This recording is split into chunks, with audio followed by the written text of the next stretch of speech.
quiero volver sobre algo que dijiste en el negro anterior, ¿no?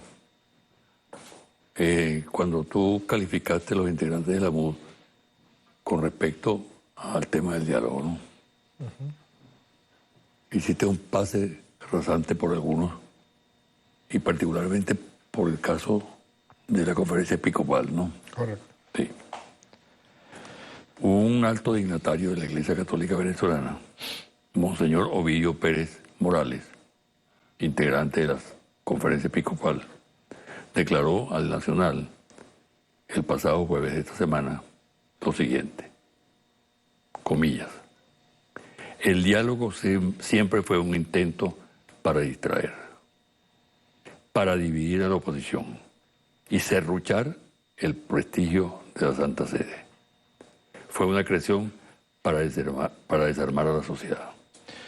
Es muy triste y deleznable que quienes deberían traer un mensaje de paz en razón de los dictámenes y los principios de la Iglesia Católica, lo que quieren es en búsqueda de un poder político, porque Monseñor Ovidio Pérez Morales, la conferencia episcopal, se comportan como un partido político, en este caso de extrema derecha, en la llamada Mesa de la Unidad Democrática, y han boicoteado el diálogo desde el comienzo. Nosotros siempre lo hemos dicho, no es lo mismo la palabra del Papa Francisco, no es lo mismo la disposición generosa, compasiva del Papa Francisco al diálogo en Venezuela, que ha mandado mensajes públicos y también mensajes privados señalando que el diálogo es el único camino para el mantenimiento de la paz y el progreso de Venezuela, que envió, y eso es algo muy importante, José Vicente, es un enviado especial del Papa Francisco,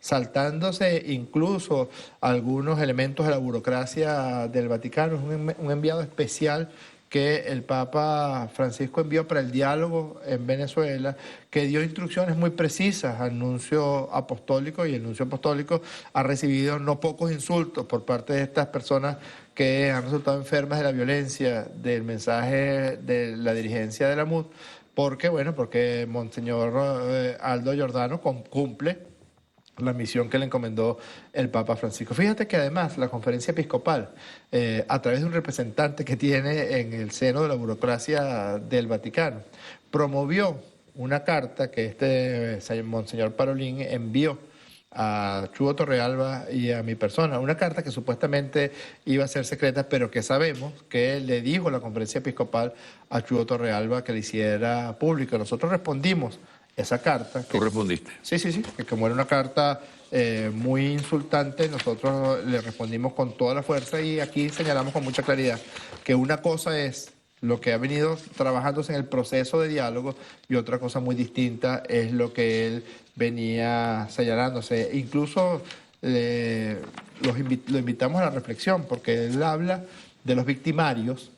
Él habla de quienes perpetraron hechos horrendos en contra de la población en el año 2014, pero curiosamente no habla de las víctimas. Y le pedimos también que acompañara en oración y en presencia a las víctimas de la violencia, porque son 43 familias, son 43 esposas, esposos, madres, padres, hijas, hijos que resultaron víctimas de la violencia política en el año 2014. Hay una diferencia que habla un poco de la insubordinación que la conferencia episcopal tiene para con el mensaje del Papa Francisco. Estos quieren guerra, estos quieren que los venezolanos nos matemos los unos a los otros, estos quieren que sea la muerte, la sangre, la violencia la que se imponga en el panorama político venezolano. Y lamentablemente para ellos ha resultado fracasada esta propuesta, y cada vez más Venezuela se dirige hacia un planteamiento de que en paz superemos la situación económica, que en paz dirimamos los asuntos políticos. Eso no es lo que quiere Pérez Morales, no tengas duda de eso.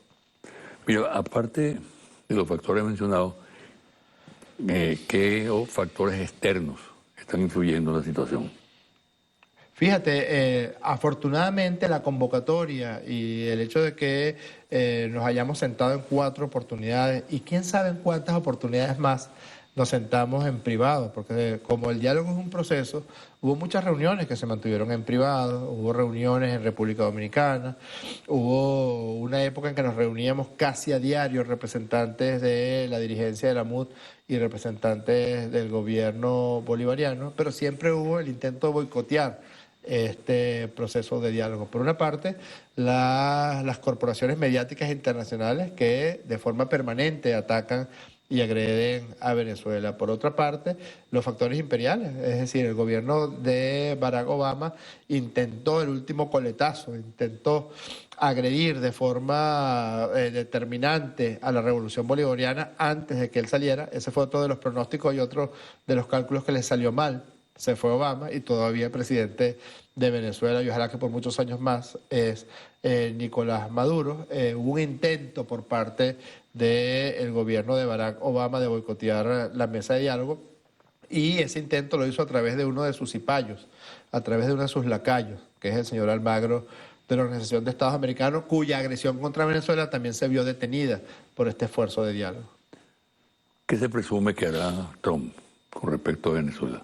Bueno, no sé, habría que esperar. Nosotros, el presidente Nicolás Maduro ya lo ha expresado, nosotros siempre hemos tenido una buena disposición para mantener buenas relaciones con todos los países y todos los gobiernos del mundo entero. Lo que sí no toleraremos jamás es la agresión.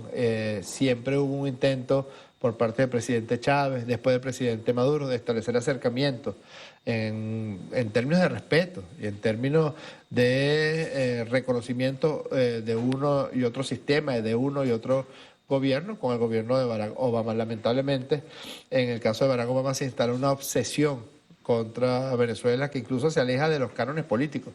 Parecía algo más de índole personal, de índole de sus propias miserias, la que desencadenaron todas las agresiones contra Venezuela.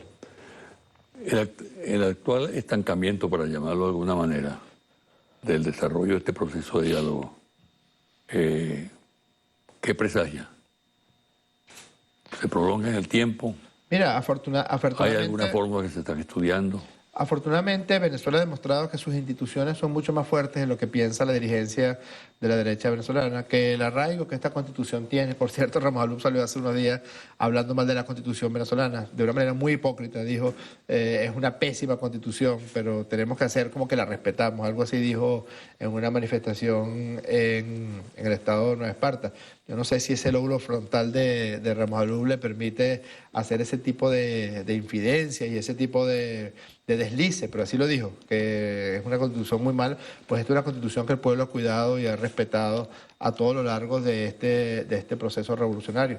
Yo creo que el único sector perjudicado por la detención del proceso de diálogo es la dirigencia de la oposición venezolana, porque no tiene ningún argumento que no sea el argumento de la violencia. No tiene ningún elemento que no sea el intento de despertar situaciones graves dentro de la sociedad venezolana, que ya le dio la espalda.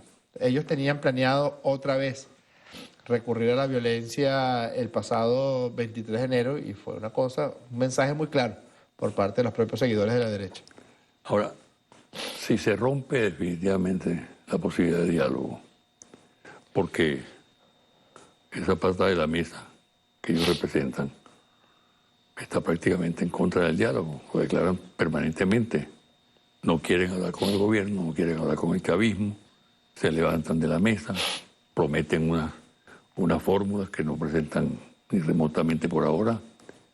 Bueno, ¿qué puede ocurrir? Nosotros vamos a insistir, José Vicente, tercamente en el diálogo. La situación en el año 2014 era muchísimo más grave, era muchísimo más compleja. Y aún así el presidente Nicolás Maduro convocó esa propuesta de diálogo de la que se levantó la propia dirigencia de la MUD. La situación en el año 2016, en febrero del 2016, donde se había instaurado esa locura de la guerra económica, porque es increíble que la única propuesta y la única oferta que la oposición o que la dirigencia de la oposición le hace a Venezuela son propuestas destructivas, propuestas de destrucción del país. Y yo me pregunto, si quieren llegar al poder por la vía de la destrucción del país, ¿qué tipo de gobierno van a tener después? ¿Qué país van a administrar? ¿Un país arruinado, un país agredido, un país maltratado. La disolución incluso de la noción de patria es otro de los objetivos que persigue la dirigencia de la oposición venezolana. Ahora, ¿nosotros por qué vamos a insistir? Primero, porque creemos que eso es lo que la población en Venezuela quiere. Todo el pueblo de Venezuela quiere que el diálogo permanente se mantenga. No hay otra opción alternativa sin la oposición sin la presencia de la MUD. Es que el diálogo persiste. Aquí hay una agenda económica bolivariana que es producto del diálogo con los sectores productivos del país. Nosotros vamos a insistir a través del documento que presentó los expresidentes acompañantes. Nosotros vamos a responder a ese documento y vamos a responder en los términos que hemos venido haciendo hasta ahora, que nos mantenemos en el diálogo, que nosotros creemos que este proceso solamente puede ser positivo y fructífero para el país y estamos dispuestos a dialogar con quien quiera dialogar con nosotros. Si no quieren hacerlo, bueno, allá quienes no quieren, allá quienes se comprometan más con la violencia que con la siembra de paz en Venezuela. Si se frustra el proceso de diálogo, ¿hay riesgo para la estabilidad democrática del país? No, afortunadamente no. Yo creo, y lo digo de forma muy enfática, lamentablemente la gestión de Ramos Alup y ahora la de Julio Borges ha puesto al margen de la Constitución a un poder público que es importante, que es el poder legislativo en Venezuela. También hay una contraofensiva de las fuerzas del chavismo que son los garantes de la paz. Así les duele mucho a los dirigentes de la MUD, o así les duele mucho a algunas personas que militan dentro de la oposición, José Vicente, que estarían dispuestos a seguir a Capriles, a Julio Borges o a Ramos Alup en cualquiera de sus aventuras. Esas personas van a su casa en las noches y se acuestan a dormir tranquilas y despiertan al día siguiente en paz, porque el chavismo ha garantizado la paz de toda la República, porque el presidente Nicolás Maduro ha garantizado que el país se mantenga en paz. Y yo creo que las instituciones han demostrado tal fortaleza en Venezuela. Yo sí creo que se avanzó en estos acuerdos a los que se llegó en el mes de noviembre en la mesa de diálogo y yo creo que nuestra fortaleza ahora es mucho mayor que la que podíamos haber tenido en el 2014 o en el 2016. Eso puede influir en la recomposición. Y me refiero a la sociedad venezolana. Y sí, yo creo que después de que la dirigencia de la MUD recomponga su situación interna, siempre va a aparecer un sector que está dispuesto al diálogo. Tú eres experto en muchas cosas, ¿no? Aparte del diálogo, y eres experto en la cuestión electoral, ¿no? Más o menos, es un tema que me apasiona. ¿Habrá elecciones este año? Bueno, hay un cronograma, digamos, preliminar que ya presentó el Consejo Nacional Electoral para elecciones, como está establecido en el calendario, que son elecciones locales y regionales, pero hay un proceso previo que también la MUD lo soslaya de una manera interesada, y es el hecho de que una gran cantidad de partidos políticos, en razón de la ley de partidos políticos y participación, quedó anulada su inscripción porque no lograron o no participaron, como pasó con la mayor parte de los partidos de la derecha, o no lograron el 1% en las pasadas 2 elecciones nacionales que se hicieron, de presidente de la República y de poder legislativo. Antes de cualquier elección tiene que darse un proceso, digamos, de renovación de las listas de esos partidos. Bueno, muchas gracias, pues. Gracias, José. Y mucha suerte. Gracias por invitarme. Gracias. Una pausa y al retornar, los confidenciales.